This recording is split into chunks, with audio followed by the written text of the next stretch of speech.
हाल ही में world economy forum की सालाना बैठक में भारत के तेजी से बढ़ते फिनटेक सेक्टर को दुनिया के प्रमुख फिनटेक मार्केट में शुमार किया गया है।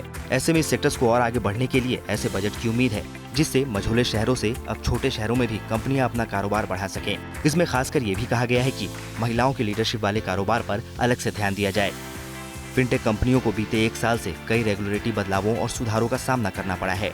ऐसे में अब इन कंपनियों को वित्त मंत्री निर्मला सीतारमण से उम्मीद है कि नए फिनटेक जो आ रहे हैं मार्केट में उनके लिए सरकार टैक्स इंसेंटिव के बारे में सोच सकती है। उनको एक मिनिमल टैक्स अप्लाई करने के लिए इंडियन फिनटेक फंड की भी बात हो रही है, उसके डिस्कशंस में है। उस पर भी चर्चा हो सकती है और केवाईसी को यूनिफॉर्म किया जा सकता है, जिससे सारे प्रोडक्ट सॉल्यूशन में एक तरह का केवाईसी और केवाईसी अगर एक बार हो गया हो एक प्रोडक्ट के लिए तो दूसरे प्रोडक्ट में केवाईसी वही ले लिया जाए। वो बजट में एमएसएमई को कर्ज समाधानों के साथ ज्यादा मजबूत बनाएंगी। इससे देश के युवाओं की स्किल को भी सुधारने में मदद मिलेगी। फिनटेक कंपनियों को सस्ता लोन मुहैया कराने के लिए इंडिया फिनटेक क्रेडिट फंड के गठन की उम्मीद है। इससे डिजिटल उधारी देने वालों को बड़े स्तर में फाइनेंस मिल पाएगा।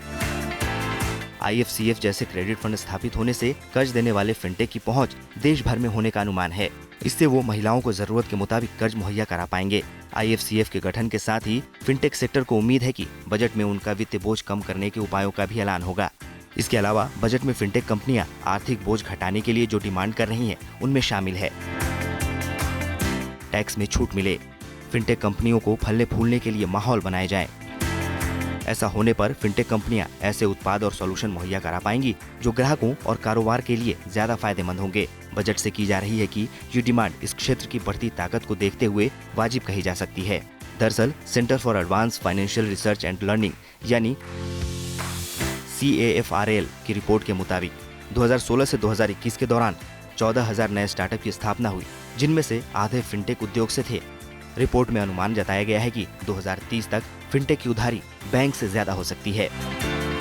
जाहिर है, बैंकिंग समेत जिस फाइनेंशियल सेक्टर की मजबूती के दम पर भारतीय अर्थव्यवस्था की ग्रोथ लगातार बढ़ रही है, उसकी अनदेखी सरकार बजट में नहीं करेगी।